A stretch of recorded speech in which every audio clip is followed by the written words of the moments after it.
Mengapa dan kaya kan tapi hidupnya terasa hampa? Karena mereka mengabaikan hakikat sebenarnya bahwasanya harta bukan mutlak milik kita kan tapi amanah dari Allah Subhanahu wa taala. Jadi, stop menimbun, stop curi.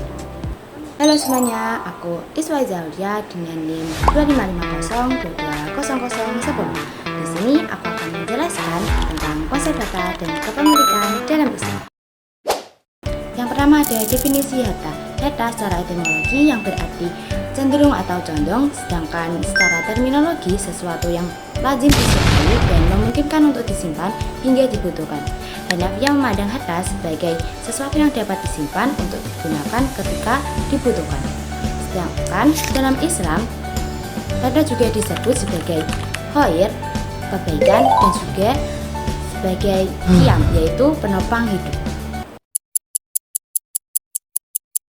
Selanjutnya ada kepemilikan, yaitu hubungan antara manusia dan harta yang diakui keabsahannya oleh syariat.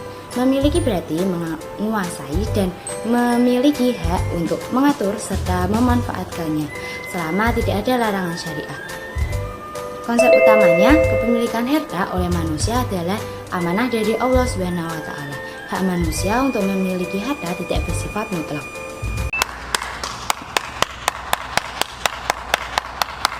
Pihak yang tidak memiliki tidak berhak menggunakan barang tersebut tanpa izin pemiliknya. Selanjutnya ada prinsip dasar kepemilikan harta. Yang pertama ada kepemilikan mutlak milik Allah Subhanahu wa taala, yaitu seluruh harta di dunia pada hakikatnya adalah milik Allah dan manusia hanya memiliki hak relatif sebagai pengelola. Yang dijelaskan pada Quran surah Ali Imran ayat 189. Yang kedua ada amanat dan tanggung jawab.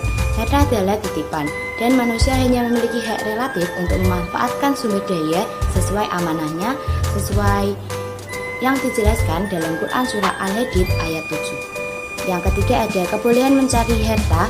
Islam membolehkan manusia mencari dan mengumpulkan harta, namun harus diperoleh dan dikelola dengan cara yang baik dan halal.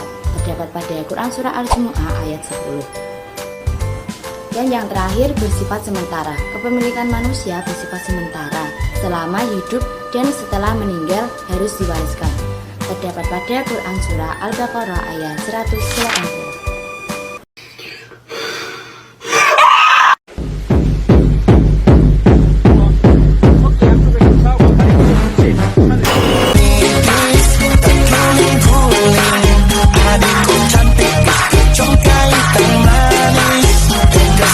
Bagaimana sih kedudukan dan fungsi sosial harta itu? Harta memiliki kedudukan dan fungsi yang sangat vital, tidak hanya bagi individu tetapi juga bagi masyarakat luas. Yang pertama ada kedudukan harta. Dalam Al-Quran, harta memiliki beberapa posisi penting, yaitu sebagai amanah, harta diberikan kepada manusia untuk dikelola sesuai kehendak Allah. Yang kedua ada perhiasan hidup, yaitu harta memungkinkan manusia menikmatinya secara wajar. Yang ketiga ada ujian atau fitnah, yaitu harta adalah cobaan untuk menilai keimanan dan ketaatan seseorang, terutama dalam cara mendapatkannya dan memanfaatkannya. Selanjutnya ada fungsi sosial harta. Harta harus digunakan untuk menyeimbangkan hak pribadi dan memenuhi kebutuhan hidup. Yang pertama menjadi sarana memenuhi kebutuhan hidup. Yang kedua menjadi alat berbuat kebajikan dan sosial. Dan yang ketiga menjadi penggerak kerjasama dan pembangunan ekonomi. Selanjutnya untuk menjamin keadilan harta dalam masyarakat, Islam menetapkan larangan-larangan untuk memastikan harta itu adil dan bermanfaat bagi masyarakat luas, mencegah ketimpangan dan menghindari pelanggaran hak orang lain dalam setiap tindakan ekonomi. Yang pertama ada larangan riba. Yang kedua ada larangan perlindungan harta. Dan yang ketiga ada larangan pemborosan atau mubazir. Dan yang terakhir ada larangan memakan harta dengan cara yang batil. Melalui aturan-aturan ini, Islam mewajibkan setiap muslim untuk menjaga keseimbangan antara hak pribadi dan kepentingan sosial, sehingga tercipta sistem ekonomi yang adil dan makmur. Oke teman-teman, terima kasih sudah menonton videonya.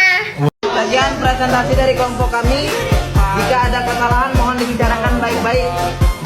pergi mencari yang lebih baik.